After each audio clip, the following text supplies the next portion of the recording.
좋습니다. 우리 한나는 엄마를 닮아서 그러나 음성이 둘이 똑같네. 너무 선곡도 잘했어요. 자, 오늘 또 하나님이 택한 백성으로 선택받아서 이 자리에서 예배드리게 하심을 감사합니다. 오늘 또 말씀 가운데 말씀의 능력이 나타나서 말씀의 능력이 나타나서 이 자리에 모인 우리 모두가 다 인격적인 하나님을 만나게 되기를 축원합니다. 오늘은 4대 교회에 보낸 편지에 대해서 말씀을 드립니다. 4대 이게 5번째 교회인데요. 4대라는 곳은 지난번에 말씀드렸던 구아디라 그 교회인데서 남쪽으로 약 48km 떨어진 지점 위치에 있으면서 아주 무역이 욕충지인 동시에 전략상 중요한 지역이었다고 합니다. 왜냐하면 기암 절벽으로 아주 높은 고원지대의 시내를 이루고 있어가지고 군사적으로 그 당시만 해도 난공불락이라는 별명이 붙었다는 거예요. 그 당시에 무슨 미사일이 와서 쏘겠습니까? 무슨 비행기가 있었겠습니까? 그죠? 다 활 가지고 싸우고 창 가지고 싸우는 시절에 그 절벽을 어떻게 올라간단 말이에요. 그러니까 아주 이게 난공불락이란 그런 안전한 도시, 군사적으로 아주 안전한 곳이며 상업적으로도 아주 번창한 도시였다고 합니다. 왜냐하면 염직공업과 양털 염색이 아주 발달되었고 건모래가 유명한 것으로 이렇게 전해져 있습니다. 그리고 그럼으로써 그 사람들은요 너무 부유해서 안일한 삶을 살았어요. 안일한 삶을 살았어요. 그런데 우상 숭배가 난무한 그 시대에 여신을 섬기는데요. 시벨리라는 그런 이름을 가진 여신을 섬기는 우상 숭배가 아주 팽배했던 곳이라고 말합니다. 그런데 이 풍요로운 도시의 4대 교회의 원년은 분명히 그게 어떻게 생긴지는 확실하지 않지만은 이 역사가들의 전해오는 말을 들으면 그 당시 사도 요한의 전도로 그 교회가 세워지지 않았는가 그렇게 본다고 합니다. 오늘 이 4대 교회를 통해서 우리 모두가 하나씩 한번 1절을 먼저 봅시다. 4대 교회의 사자에게 편지하라. 하나님의 7영과 7별이신 가지신 이가 이르시되, 누구를 가리키는 거예요? 예수님을 가르치는 거죠. 예수님이 여기서 보게 되면 7영, 7영은 뭐래요? 7 성령을 가르치는 겁니다. 성령을 7영은 성령을 가르치고 7별은 뭐예요? 우리가 처음에부터 시작했지만은 별은 7별은 뭐예요? 교회를 상징한다 그랬지 않습니까? 7교회를 상징한다 그랬는데 그 7별은 교회를 상징하는데 그 교회를 보호하고 책임져야 하는 그 사자들, 즉 말하자면 우리가 1장에서도 말씀드렸지만은 교회를 보호하고 책임져야 하는 그 천사를 가리키고 있는데 우리가 보통 말하기를 교회를 다스리는 담임 목사라고 해요. 그 천사는 영이기 때문에 담임 목사를 사용해서 교회를 보호하고 이끌어 가셨잖아요. 그래서 그냥 담임 목사를 해도 저 사람 말씀 잘못한다 이렇게 할 필요는 없어요. 왜? 영은 형체가 없기 때문에 사람을 통해서 역사를 하니까요. 그렇게 생각하면 됩니다. 그런데 주님이 뭐라 그랬어요? 4대 교회를 향해서 너가 살았다 하는 이름만 가졌으나 실질은 죽은 자라고 말씀하고 있습니다. 다 오늘날 우리 한국 교회를 말하는 것 같아요. 교회는 화롭고 참 멋있지요. 가보면 의리의리하지요. 그리고 우리 같은 이런 교회는 교회를 취급하지도 않습니다. 그걸 알아야 돼요. 그런데 사람들이 말이요 전도를 나가가지고 예수 믿으십니까? 아이고 우리가 동두천에서 제일 큰 교회 권사요. 그래서 어떤 교회가 큰 건데요. 우리 교회 이 사람들이 명함이에요. 내가 가யம் 우리가 예를 들어서 서울서 제일 큰 교회, 서울서 뭔가 자기 이런 자기 교회가 누구도 들어봐도 알 수 있는 교회가 자기 명함이 되더라니까. 자기 신앙은 어떤 상태인지도 모르고 바로 이 4대 교회 살았다는 이름만 가져서나 실제로 죽었다고 주님은 판단하고 있다는 사실입니다. 그들은요, 이 4대 교회는요, 철저히 형식주의적인 신자로 변화되어서 진정한 헌신이 결여된 채 살아가고 있는 신앙생활을 하고 있었던 것을 볼 수가 있습니다. 4대는요, 과거의 그 화려한 것만을 동경하고 현재의 발전을 위해서는 무기력한 그 희망이 없는 평화를 누리고 있었던 도시였다고 볼 수가 있습니다. 이런 사회 분위기가 교회 내로 흡수되면서 교회는요, 진리에 대한 무슨 갈증, 감동, 생동함이 없는 공허한 예배, 그 가르침만이 남아 있었던 거예요. 내가 이 말씀을 준비하면서 꼭 우리나라 한국 교회를 보고 있는 것 같은 그런 기분이 들었어요. 왜 내 자신이 그런 기분이 들까? 공허한 예배, 갈증도 없고 갈등도 없고요. 그런데 세상에서는요, 영적으로 살아있는 교회만 핍박을 받게 되어 있습니다. 그걸 아셔야 돼요. 영적으로 죽어 있고 침체된 교회는요, 이 4대 교회 보여요. 어디 이게 서문학교에 같이 순교자가 있을 수가 없어요. 똑같은 마귀 편이지, 형체만 교회지. 마귀는요, 자기 적을 갖다 향해서 공격하지, 한패거리는 공격하지 않아요. 그 어느 곳에서도 말이지 찾아볼 수가 없어요. 여러분, 영이 살아있고 하나님의 성령으로 충만한 교회는 공격이 많이 옵니다. 그걸 알아야 돼요. 우리 디모데후서 3장 12절을 한번 찾아봅시다. 디모데후서 3장 12절.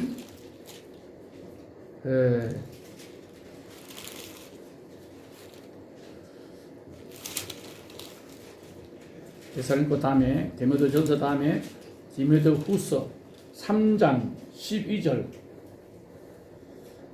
내가 가지고 있는 것은 346쪽이에요. 신약 성경 346쪽.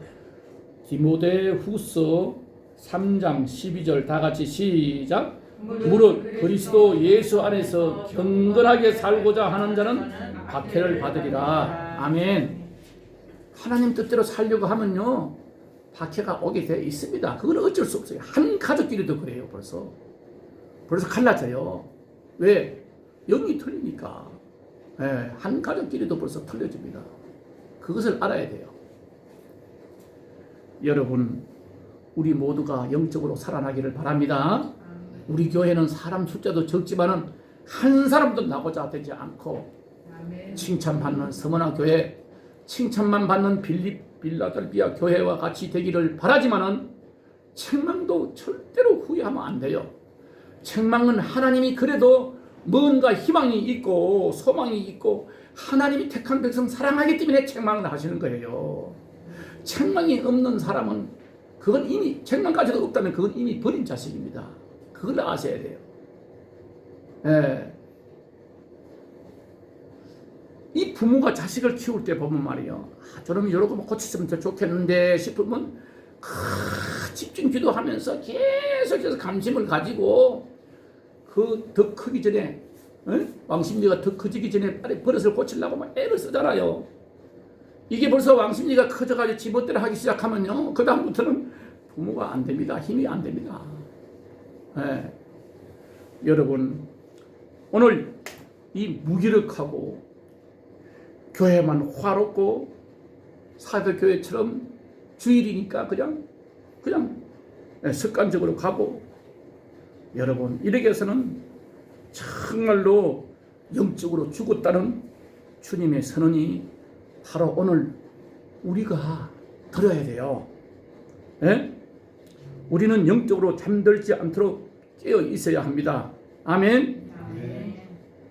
잠들지 않도록 깨어 있어야 합니다. 내 영이 살아있는지 죽었는지 아는 방법이 뭐일까? 여러분, 자기를 자꾸 진단해봐요. 그래야 돼요. 내가 영이 살아있는가? 아니면 내가 영이 죽은 상태에 있는가? 한번 자기를 시험에 보는 그 척도가 뭐예요? 예? 여러분 어떻게 알고 있습니까? 내가 가르쳐 줄게 잘 기억하세요. 내 영이 살아있는지 죽어 있는 상태인지 알려면요, 첫째 따라합시다. 교회 가고 싶어진다. 예. 교회 갔다 오면 주일이고 뭐고 신경도 안 쓰고 그냥 살다가 벌써 내가 교회 갈 날에네 안 가면 자꾸 구역장 전화 오지요. 목사님 또 신방 오지요. 귀찮아서 아이고 죽어나 사나 또 가야지 뭐. 이렇게 교회 나온 사람은 영적으로 죽은 사람이에요. 예? 벌써 토요일만 되면 준비를 합니다. 교회를 가고 싶은 사람은 내일 하나님 앞에 헌금 드릴 거. 그래도 헌금이라도 다 같은 통이라도 만원짜리 하나라도 말이요, 바닥바닥한 거 깨끗한 거 말이지, 골라가지고 미리 딱 준비하고 감사 예물, 예? 그다가 내용을 쓰고 준비하고 벌써 아마 준비가 되어 있어요. 여러분 교회를 가기 싫어지면 벌써 이게 내가 병이 들어있는 상태라는 것을 알아야 해요. 예? 지난 화요일 날에 눈이 많이 왔잖아요. 월요일 날 밤에 눈이 많이 왔어요. 동두천에도 제법 많이 왔댔어요. 근데 눈이 많이 왔는데 그날따라 우리 아들 그 새집에 이제 새를 도른다고 2시에 만나자 해가지고 할 수 없이 아침에 제가 9시에 나서가지고 그래 우리 며느리하고 사모가 3시 갔는데요. 가는 길은 참 좋았어요. 강릉 다 가갈라 하니까요, 길가에 눈이가 산더미 쌓여 있는 거예요. 도자가 치러가지고 이게 웬일이야? 나중에 뉴스 떠고 보니까 90cm가 왔더라고요. 폭설이 왔어요. 그 주문진 업에 딱 들어서니까 양 전체가 다 눈바닥이에요. 그냥 와, 다른 세상 같아요. 무사히 가가지고 다 마치고 말이지. 예. 참 그리고 말이죠, 이렇게 돌아왔습니다. 돌아오고 또 어제도 인천공항에 갔다 오고 하여튼 무지하게 바빴는데, 내가 왜 이런 소리 하고 있냐면 벌써 이 교회, 내 마음이 교회를 가고 싶은 마음, 내가 다음 주에 가서 내 순수가 기도 제목인지 찬양 인도할 사람인지 준비하는 자세가 없는 사람은요, 교회 가고 싶은 생각이 안 듭니다. 예. 제일 바빴어요. 그런데 그 하면서 마음속으로 계속 기도가 나오는 거예요. 하나님 안전하게 갔다 오게 해주세요. 예. 차가 앞에 가면요, 이게 물보라가 워낙 그 대관령 그거 내려가는데 새로 생겼는데 말이요, 이게 무슨 막 소나기가 쏟아질 것 같아. 우리 며느리는 그걸 모르고 아버지 비가 왜 갑작스레 이렇게 많이 와요? 비가 아니고 저 눈길이야. 그래요? 큰 차가 가니까 앞에 안 보여요. 뭐 물이 튀어가 그래. 살살 가도 뭐 옆에 차가 오고 막 굉장하대요.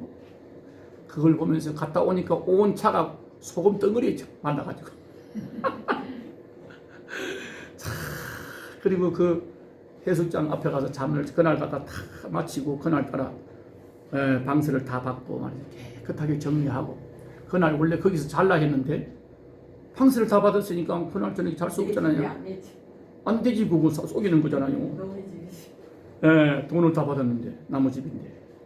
그래가지고 해수장에 가서 우리 사모는 올라갑시다.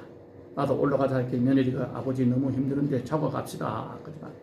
그래서 그 해수장에 거기 가서 잠을 자고 그 바닷가 가니 파도가, 겨울 파도가요 너무너무 많이 치니까 그것도 구경거리 돼. 와,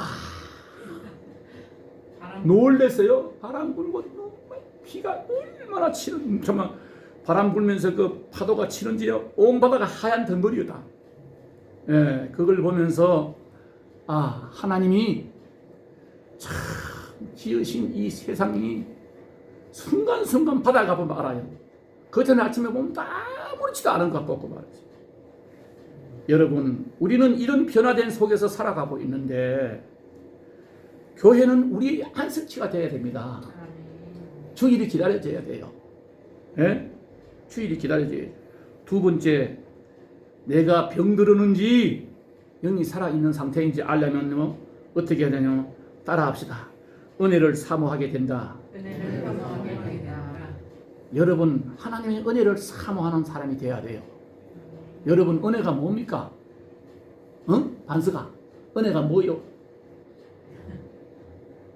어떤 고등학생이 부흥회 가가지고 지금 그 안 무슨 목사님인데 죽으려고 이제 딱 갔다가 이렇게 보니까 뭐 심령 부흥회라 하니까 심령이 뭐야 이러고는 그 지하로 또 내려갔더니 한 30명 모인 데서 부흥회가 있었던가 봐요.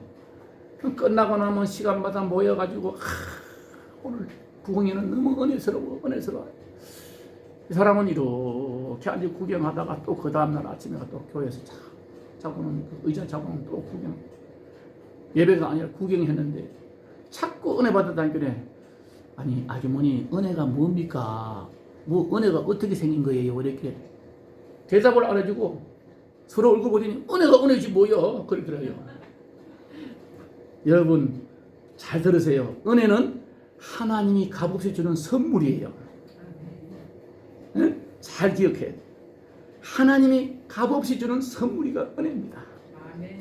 이 은혜가 충만하면요 세상 부를 것이 없는 거예요. 네. 하나님이 주시는 오늘 또 찬양 불렀잖아요. 값없이 주시는 은혜 너 거절 말아라. 응? 여러분 정말로 하나님의 은혜를 사모하는 자가 돼야 돼요. 은혜 받아본 자만이 알아요. 그렇게 해서 늘 그 기쁨이 그대로 있는 건 아니에요. 우리가 세상에 시달리고 살다 보면 은혜가 떨어지면 또 어떤 데는 실망도 되고 좌절도 되지만은 그래도 은혜 체험을 자주 해본 사람은 하나님은 내 편이다. 하나님은 지금도 나를 보고 있다. 그런 믿음이 있기 때문에 절대로 이 세상에서 세상으로 흘러나갈 수가 없습니다. 그렇기 때문에 우리는 은혜를 사모하는 자가 되어야 돼요. 예. 그 다음에 세 번째 뭡니까? 내 심령이 병들어 있는지 내 영이 살아 있는지 알려면요 따라합시다. 말씀을 듣고 싶다. 말씀이 들어져야 돼요. 말씀이 곧 하나님이라 했지 않습니까? 요한복음 1장 1절에 뭐라고 그래서 3절까지 네, 태초에 말씀이 계시니라. 말씀이 곧 하나님이라. 그가 없이는 하나도 이 세상 것이 지어진 것이 없고 다 그로 말미암아서 이 우주 만물이 창조되었다 했지 않습니까? 그 말씀이 육신되어 이 땅에 오신 분이 뭐예요? 예수님. 하나님이 인간으로 오신 분이 예수님입니다. 그래서 내가 7대 연합을 복음의 7대 연합을 강조하는 거예요. 그걸 딱 날마다 내 마음에 딱 익어져가지고 기본이 되어 있어야 돼요. 하나님이 인간으로 오신 분이 예수님이다. 그 예수님이 하나님이 나를 위해서 고난받았었다. 그가 찔림으로 우리가 나음을 입었다. 그가 채찍의 마음으로 우리가 나음을 입었다 했지 않습니까? 여러분 나를 위해서 두 번째 나를 위해서 그 하나님이 이 땅에 오셔서 고난을 받으셨다. 세 번째는 나를 죄값을 치르기 위해서 십자가에서 죄값을 치르시고 죽으셨다. 네 번째는 그분이 나의 영원한 생명을 주시기 위해서 부활하셨다. 다섯 번째는 그분이 성천하셔서 지금도 하나님 우편에서 나의 중보자 기도자가 되신다. 네? 여섯 번째는 분명히 주님은 다시 온다. 이 마지막 세상에 심판주로 다시 올 때 저리로서 산 자와 죽은 자를 심판하러 오시리라. 천군 천사를 거느리고 이 땅에 재림하실 때 죽었던 자들이 다시 부활되어서 공중에서 들림받고 살아있던 그 사람들도 하나님 뜻대로 산 자들은 산채로 들림받아서 공중에서 혼인잔치가 벌어진다. 일곱 번째는 영원한 새 예루살렘에서 영원토록 함께한다. 이것을 여러분 이 일곱 가지 복음의 7대 연합을 기억하고 살면 우리는 언제나 이 어려운 환경에서 이기고 믿음으로 승리할 줄 믿습니다. 예, 말씀을 우리가 사모하고 듣고 싶어져야 돼요. 우리 시편 19편을 한번 찾아봅시다. 시편 구약성경 시편 19편 7절부터 한번 읽어봅시다. 시편 19편 7절부터 읽어봅시다. 816페이지입니다. 구약성경 시편 816페이지 815페이지도 되고요. 10절부터 우리 한번 읽어볼래요? 10절까지 시작. 여호와의 율법은 완전하여 영혼을 소성시키며 여호와의 정근은 확실하여 우둔한 자를 지혜롭게 하며 여호와의 교훈은 정직하여 마음을 기쁘게 하고 여호와의 계명은 순결하여 눈을 밝게 하시도다. 여호와를 경외하는 도는 정결하여 영원까지 이르고 여호와의 법도 진실하여 다 의로우니 금 곧 많은 순금보다 더 사모할 것이며 꿀과 송이꿀보다 더 달도다. 아멘. 하나님의 말씀은 살았고 운동력이 있어 좌우의 날선 어떤 금보다 예리하여 영과 혼과 및 관절과 골수를 찔러 쪼개기까지 하며 사람의 마음을 감찰한다 했잖아요. 네? 하나님의 말씀을 참 보고 싶어져야 돼. 성경책 갖다 놓고 다른 건 다 보면서 일주일에 가도 성경 말씀 보기 싫어지는 사람은 아직까지 내 영적 상태가 죽어있는 상태예요. 네. 이번에 내가 왜 갈증을 느꼈냐면 저기 갔다 오고 정신없이 이것도 하고 어디서 좀 뭘 도와달라고 자꾸 저 나라 살리는 대한국본에서 보고 여기까지 왔다 갔다 하다 보니까 이 주일에는 말씀도 제대로 못 읽고 기도도 못하고 저녁은 밑에서 떨어지고 말이지. 그러면 갈증이 생기는 거예요 벌써. 예? 여러분 하나님의 말씀을 자꾸 듣고 싶어져야 돼요. 내가 우리 저 집에 사는 식구들 보고도 늘 그래요. 말씀에 깊이 빠져야 된다. 에? 우리 노인 집사는 오늘도 아침에 보니까 아침부터 유튜브 틀어놓고 그 코미디도 오는 거 웃고 앉았어. 내가 그 시간에 제발 좀 말씀 좀 봐라. 오기만 하면 컴퓨터 켜놓고 앉아서 그런 거나 보고 있지 말고 늘 잔소리하는 거 그거요. 여러분 말씀이 듣고 싶어져야 돼요. 말씀이 꿀송이처럼 닳아져야 됩니다. 날마다 그럴 수는 없지만은요. 하나님의 말씀에 빠지기 시작하면 이거 놓기 싫어져요. 계속 다음 장은 어떻게 될까? 다음 장은 어떻게 될까? 내가 언제 간증했지요? 욥기서를 새벽에 새벽 기도 갔다 다 읽었다고 42장까지 있는 거. 그거 왜 그러냐? 말씀에 그 빠지게 되면요. 너무너무 감사하는 거예요. 예? 여러분 내 영이 살았는지 죽었는지 보려면 말씀이 듣고 싶어져야 됩니다. 하나님의 말씀을 안 보면요. 볼 생각이 안 나요. 그리고 은혜도 안 돼요. 처음에 읽으면요. 그러나 참고 자꾸 읽으려고 노력해야 돼요. 그러다 보면 이 말씀이 말이야 내 안에 영혼을 소생시켜 주는 겁니다. 기쁨을 주는 겁니다. 막 힘이 생겨요. 말씀 읽은 것처럼. 예. 그 다음에 마지막으로 네 번째 내 영이 살아있는지 죽은지 알려면 어떻게 또 네 번째 알아자면요. 따라합시다. 기도하고 싶다. 예. 이 기도는요, 믿는 자들에게는요, 호흡과 같았잖아. 사람이 숨을 안 쉬면 5분만 안 쉬어도 죽어요. 그죠? 근데, 기도하지 않는 사람은 영이 죽어 있는 상태입니다. 그걸 알아야 돼요. 내 영이 살아있으면요, 바쁘면요, 나는 운전하면서 기도해요. 예. 내가 그때 그랬지, 언제 내가 얘기만 했잖아요. 노홍진 집사가 말이지, 저 포천에 있는 회사, 다닐 때 7년 동안 다니면서 그 이마트 큰 마트에다 들어주는 차에 국산차 커피만 내놓고 다 있어요. 그 차가 벌써 그 차를 갖다 하면요 이 기간이가 2년인데 벌써 6개월만 되면 다 가지고 회수시켜야 돼요. 그러면 그 6개월 남은 걸 가져오면 그 다음부터는 이제 회사에서는 원가에 파면 그거 다 중국으로 가요. 중국으로 간대요. 그런데 우리 노홍진 집사가 돈을 주고 그걸 사는 거예요. 사가지고 와서가 예수촌 교회 그 전도하는 데 쓰라고 말이지. 성도들 주라고 항상 보따리 갖다 놓고 말이지. 에? 그렇게 갖다 줬어요. 그래, 아버지 절대로 이거 날짜 넘은 거는 주지 말라 그래. 에? 왜 그래? 회사가 큰일 난다는 거예요. 그거 물고 늘어지면요. 이 회사가 어려워진다는 거예요.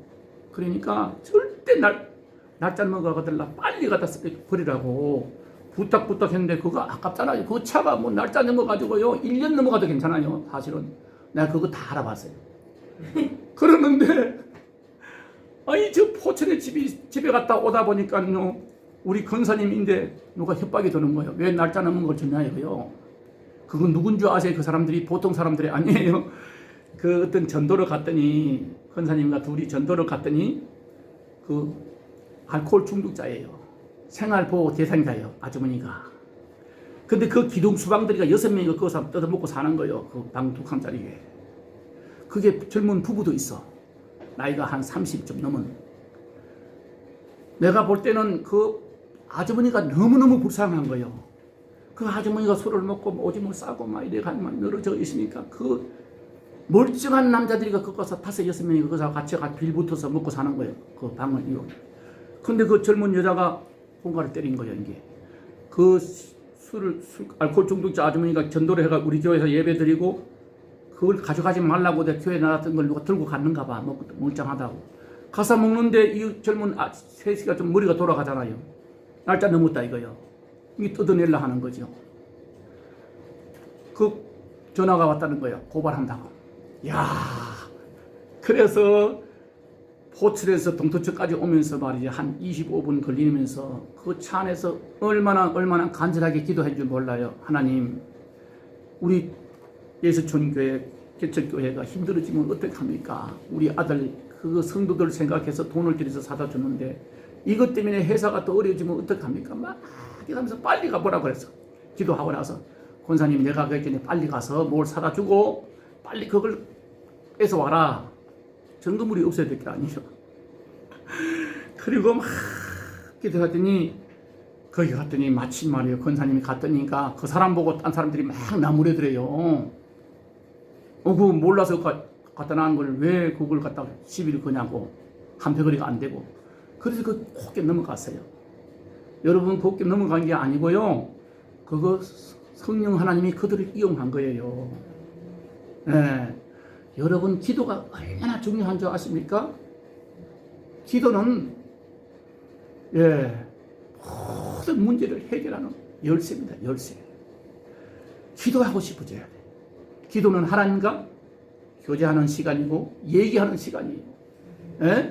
무슨 꼭 손 감고 눈 감고 이렇게 하는 게 아니에요. 아무 때고 서서 마음속으로도 기도하고 걸어가면서도 기도할 수가 있잖아요.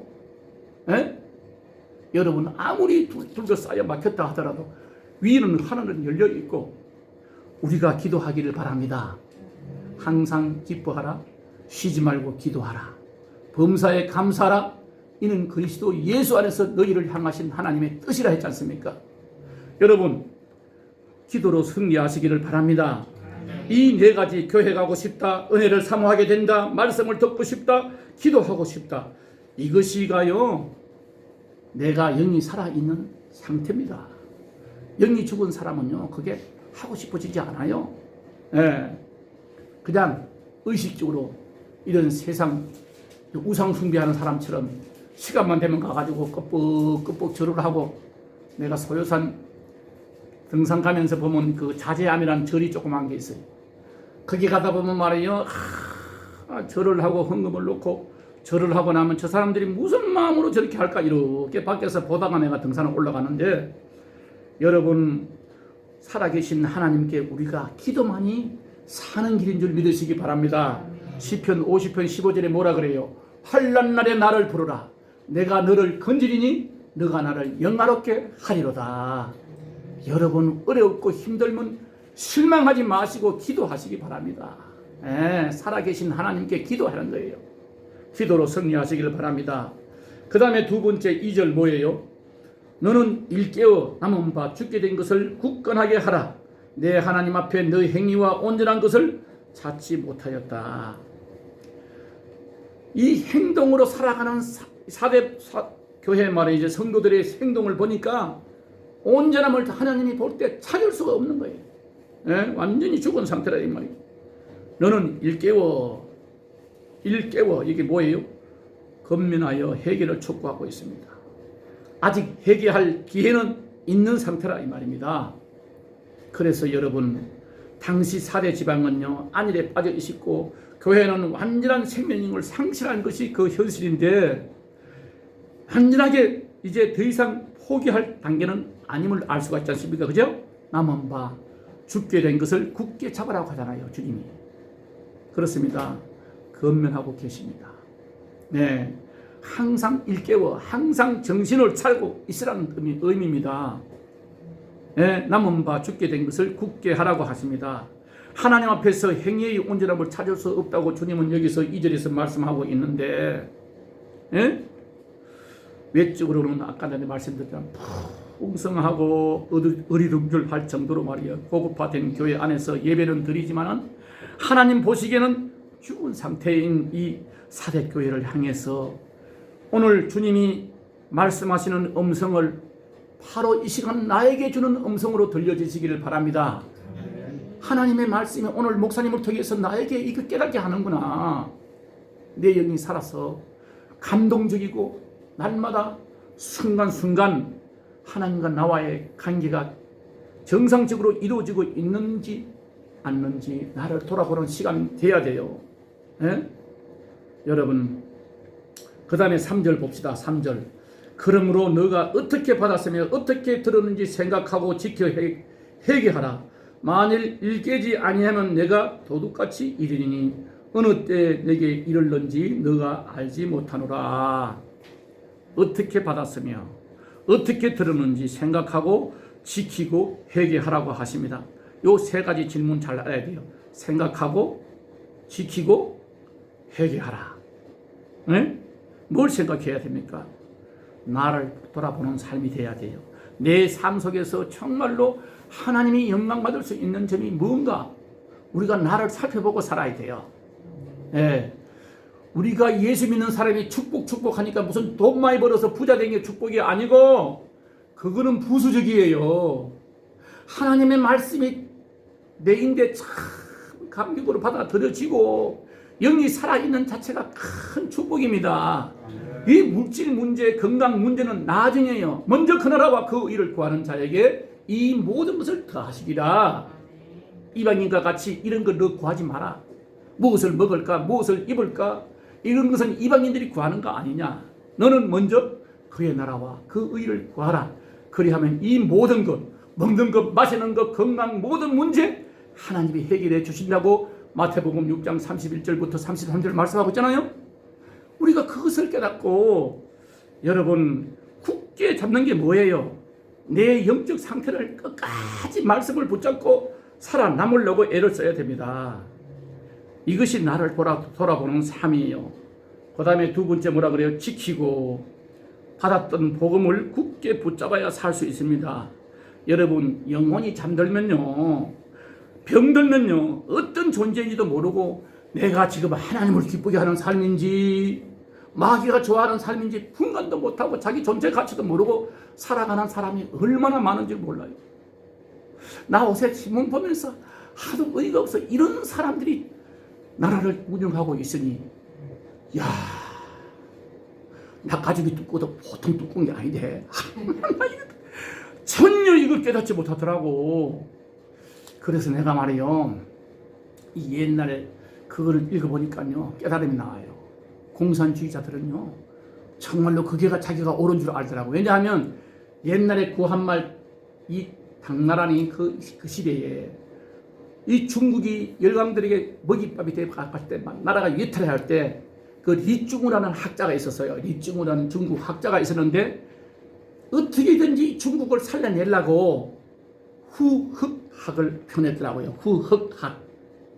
내가 우리 생명사진 유튜브에도 내가 많이 냈는데 후흑학이라는 게 뭐냐 하면 가죽은 두껍고 속은 거북해 해서 외교를 그렇게 하라. 어떻게든지 나라를 살려야 될 게 아니냐.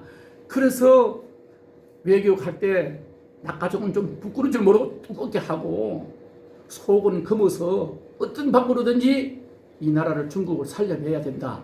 그게 바로 후흑학이잖아요. 그게 공산주의 뿌리가 되어버렸어요. 그러다 보니까 이 사람들이 전혀 낙가죽 두껍고 보세요. 전혀 회개하는 건 없고 아무리 잘못해도 그것을 인정은 안 하잖아요. 예. 어떤 핑계대니 아니면 말고 막 이런 식으로.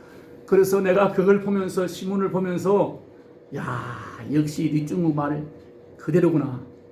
그래서 어떤 그 기자가 그랬어요. 리중우가 중국 사람이 리중우랑 학자가 왔으면 한국 사람들 보고 혀를 내둘 거라고. 예. 놀래가지고 자기보다 더 한술 더 뜨니까. 여러분 그렇습니다. 영적으로 잠이 들고 사탄의 도구가 되어버리면 말이요, 내가 지금 이거 무슨 짓을 하고 있는지도 몰라요. 분간 못합니다. 그리고 살아가는 거예요. 마귀가 좋아하는 삶인지 구별 못하고 있는 거예요. 여러분, 우리 모두가 믿음의 은사 달라고 기도합시다. 믿음만이 내가 행복하는 길입니다. 예. 이 70억 가운데, 이 지구상 70억 가운데 하나님의 자녀로 선택받아서 말씀을 받아들이고 믿음으로 승리한다는 이 자체가 큰 축복인 줄 믿으시기 바랍니다. 여러분, 정말 시간은 너무너무 빨리 가는데 이거 준비하는 거는 너무 많고 전혀 생략해 가면서 하겠습니다. 그 다음에 세 번째 뭐예요? 회개하라고 했잖아요. 빨리 돌이키란 겁니다. 내가 늘 말하지만 회개는 말이요, 잘못했습니다, 하나님 잘못했습니다, 용서해 주세요. 그리고 또다시 나가서 또 실수하고, 그건 회개가 아니에요. 용서를 비는 거지. 회개란 뭐예요? 방향을 완전히 바꾸는 겁니다. 100% 바꾸는 거예요. 내가 이리 가던 걸 완전히 100% 180도 바꿔가지고 이리 가는 게, 그게 방향 전환이가 회개지. 잘못했습니다. 그리고 와서 또 나중에 또 똑같이 반복해가지고 또 잘못했습니다. 내가 그러면서 어떤 데 나를 막 치면서 내가 나를 욕해요. 노재야, 너 인간이냐? 어떻게 이것도 한 번 못 고치고 아직도 그리고 사나? 내 자신에게 내가 한심스럽다니까요. 왜 그러냐? 그게 의지가 약해서 그래요. 여러분, 이걸 우리가 명심해야 돼요. 회개는 완전히 바꾸는 겁니다. 다시는 그 짓을 안 하는 것이 온전한 회개입니다. 그래서 회개한 자만이 천국 갈 수가 있는 거예요. 그걸 깨달아야 됩니다. 기도 많이 했다고 절대 회개하지 못한 것이 남아있으면요, 천국 못 갑니다. 네? 빨리 돌이키라는 겁니다. 도둑같이 심판이 이른다고 주님이 그랬잖아요. 내가 속히 도둑같이 내가 가겠다. 심판을 하겠다는 뜻입니다. 여러분, 우리 말씀을 기억하면서 사대교회 성도가 아니라 오늘 바로 나 같은 사람에게 하나님이 주시는구나, 그렇게 깨닫기를 바랍니다. 4절 뭐라 그래요? 4절 4절 읽어봅시다. 그러나 사대에 옷을 더럽히지 아니한 자 몇 명이 내게 있어 흰 옷을 입고 나와 함께 다니니 그들은 합당한 자인 영구라. 여러분, 참 옷을 더럽히지 아니한 몇 명, 이들은 타락한 사대교회 안에 몇 명의 신앙의 선지자들 중에, 즉 구원받은 자가 있다는 겁니다.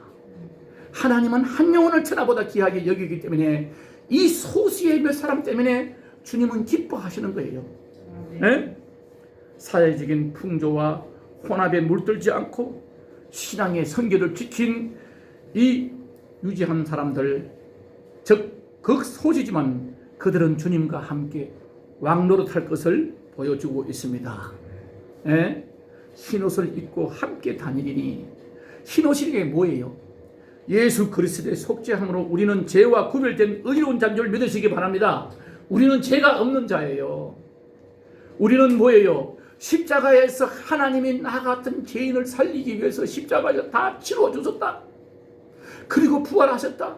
지금도 천국에서 하나님 우편에서 노제와 이름을 불러가면서 대신 기도해주고 계시다는 믿음으로 사는 자는 우리는 이제 죄인이 아니에요. 구원받은 성도는 죄인이 아닙니다. 여러분 믿으시기 바랍니다.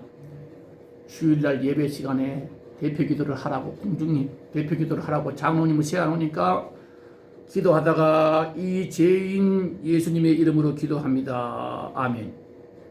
기도 잘못하는 거예요. 그거 아직도 나는 구원 못 받았다는 뜻입니다. 그죠?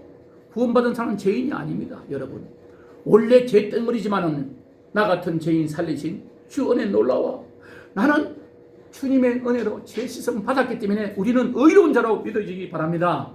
그렇게 마음을 먹고 살아야 돼요. 예, 확신이 없기 때문에 그렇게 생각하는 거예요. 기도할 때마다 이 죄인, 이 죄인. 여러분, 원래는 과거는 죄인이었죠. 믿지 않는 것이 죄인데, 그러나 예수님의 공로로 우리는 다 내 죄값을 치웠기 때문에 이제는 뭐예요? 자유의 죄에서 해방된 사람입니다. 자유함을 누리는 사람들이에요. 네. 두 번째, 죄와 분리된 삶으로 혼합된 삶이 아니고 성결된 삶, 즉 세상과 구별된 삶으로 주님과 함께 교제하는 삶의 모습이 바로 흰옷을 입고 주님과 함께 영원히 사는 거예요. 흰이라는 것은 뭐예요? 깨끗해졌다는 거예요. 과거의 나의 죄가 주원가 할지라도 흰 눈처럼 희게 하여 주신다고 약속했잖아요. 예. 그 다음에 5절 한번 읽어볼래요? 5절. 이기는 자는 이와 같이 흰옷을 입을 것이요 내가 그 이름을 생명책에서 결코 지우지지 아니하고 그 이름을 내 아버지 앞과 그의 천사들 앞에서 시인하리라. 아멘. 흰옷을 입을 것이요 세상의 부패와 타협하지 않고 그리스도의 피로 구속받은 죄가 휘어졌다는 표현인데 죄의 때가 없는 깨끗한 작은 예수가 된 사람을 보고 말씀합니다. 여러분 이 자리에 있는 우리 모두는 작은 예수가 된 줄 믿으시기 바랍니다. 아멘. 예. 그 이름을 생명책에서 지우지지 않고 생명록이지요. 신구약에 다 있습니다. 예? 생명록. 하늘나라 백성은 하늘에 있는 생명책에 내 이름이 기록된 줄 믿으시기 바랍니다. 그러나 한 번 구원됐다고 지워지지 않습니까? 여기 보게 되면 지워지지 않는다는 것은 뭐예요? 잘못하면 지운다는 뜻이 아닙니까? 역으로 생각하면. 그죠? 이게 구원받으리 뭐 그렇게 말하잖아요. 아이고 우리는 구원받았으니까 육신은 무슨 짓을 해도 괜찮아. 여기 말씀은 요한계시록 보니까 뭐래요? 너 행위가 이렇게 들어오면 너 이름을 지워진단 말입니다. 이것을 알아야 돼요. 에? 여러분 참 우리가 흰옷을 입고 구속받은 죄가 휘어졌다는 뜻인데 그 이름이 생명책에 지워지지 않고 생명록 신구약에 언급이 되어 있는데 계시록 13장 8절이라든가 17장 8절이라든가 21장 27절이라든가 구약 성경은 출애굽기 32장 32절부터 33절 시간이 너무 많이 갔으니까 우리 집에 가서 한번 찾아보세요. 모세가 이스라엘 백성들을 죄를 짓고 막 시내산에 올라가서 40일 만에 내려오니까 금송아지 만들어 놓고 우상 숭배를 해가지고 모세가 이 율법 그 받았던 돌을 깨트려 버리고 여기서 하나님 앞에 나와서 하나님 대리로 이 사람들 죽일 사람 나오라 이렇게 누가 나왔어요? 예? 레위 자손이 나왔어요. 그래서 그날에 3,000명을 죽였어요. 그 영안에서 나가는 사람은 자기 아버지든지 자식이든지 누구든지 형이든지 다 죽이려 해가지고 3,000명을 죽입니다. 그리고 나서 그 모세가 기도할 때 뭐라 그래요? 이 백성을 더 이상 희생시키지 말고 버리지 마십시오. 버리려고 차라리 나를 하늘에 있는 생명책에서 지우려 달라고 기도하잖아요. 에? 그 말씀을 보면요. 그래서 레위 자손은 말이요, 야곱에게 말이요, 이 둘째 시므온과 이 레위는 말이 두 형제가 말이 디나 사건 때 아버지를 갖다 속이고 가가지고 막들이 예겜성 그 사람들 다 죽이게 해가지고 아버지가 나중에 뭐라 그랬어요? 야곱이 마지막에 죽일 때 기도할 때게 말이요. 이 두 형제는 막 저주하다시피 했어요. 12아들 마지막 기도할 때 죽음 전에. 그랬는데 거기서 목숨을 걸고 하나님을 위해서 일했더니 그 사람들은 영원히 하나님의 일하는 백성으로 선택을 받았습니다. 하나님께 헌신했기 때문에. 여러분 출애굽기 32장 32절 33절 보게 되면 그렇게 나와요. 모세가 얼마나 백성을 위해서 차라리 내 이름을 생명록에서 지워달라. 여보세요. 하늘의 시민권 소유한 자로 있는데 영원한 시민권을 허락하신다는 사실을 우리가 알아야 돼요. 네. 그 다음에 우리가 이게 보게 되면 5절에 보게 되면요. 이기는 자의 5절 한번 읽어봅시다. 시작. 이기는 자는 이와 같이 흰옷을 입을 것이요 내가 그 이름을 생명책에서 결코 지우지지 아니하고 그 이름을 내 아버지 앞과 그 천사들 앞에서 시인한다. 이 말은 뭐예요? 주님이 보증하신다는 겁니다. 예를 들어 재판정에 나가면 정인으로 나서겠다는 겁니다. 그와 같은 뜻이거든요. 네? 담당 천사들과 하나님 앞에서 아닙니다. 우리 한나는 절대 이거는 내가 보증합니다. 천국의 백성입니다. 나를 위해서 얼마나 희생을 했는데요. 이렇게 증언자가 되어 주신다는 뜻입니다. 여러분. 네? 여러분 자판정에서 나서듯이 하나님과 천사들 앞에서 증언하신 뜻인데 우리도 주님이 인정하는 승리자가 되시기를 바랍니다. 하나님의 책망은요, 죄인들 한 사람이라도 생명의 길로 인도하시는 하나님의 사랑의 음성인 줄 믿으시고